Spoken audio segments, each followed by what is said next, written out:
اور اب کچھ خبریں انٹرٹینمنٹ کی دنیا سے۔ بھارت کی معروف اداکارہ راکی ساؤ نے اعلان کیا ہے کہ وہ ذاتی خرچ سے 20 افراد کو عمرے کی سعادت حاصل کرنے کے لیے بھیج رہی ہے۔ بالی ووڈ اداکارہ راکی ساؤنڈ نے اپنے ویڈیو پیغام میں بتایا کہ وہ 10 پاکستانی اور 10 بھارتی شہریوں کو عمرے پر بھیج رہی ہے۔ انہوں نے مزید کہا کہ وہ ہر سال اپنی آمدنی کا ایک مخصوص حصہ جنوبی ایشیا میں انسانی فلاح و بہبود کے لیے وقف کریں گی، چاہے ان کا تعلق کسی بھی مذہب یا پس منظر سے ہو۔ اداکارہ کبرا خان نے گوہر رشید کے ساتھ مکہ مکرمہ میں نکاح کی ویڈیو سوشل میڈیا پر شیئر کر دی۔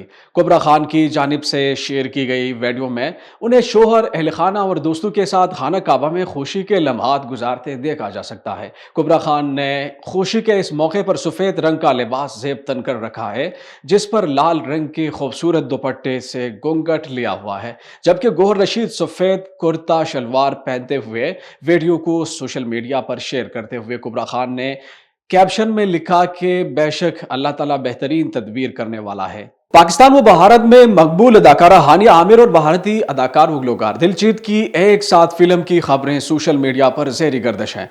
ڈمپل کوئین ہانیہ عامر کی لندن کنسرٹ میں سپر سٹار دلجیت کے سٹیج پر بدھو کرنے کی ویڈیو کے خوب چرچے ہوئے تھے۔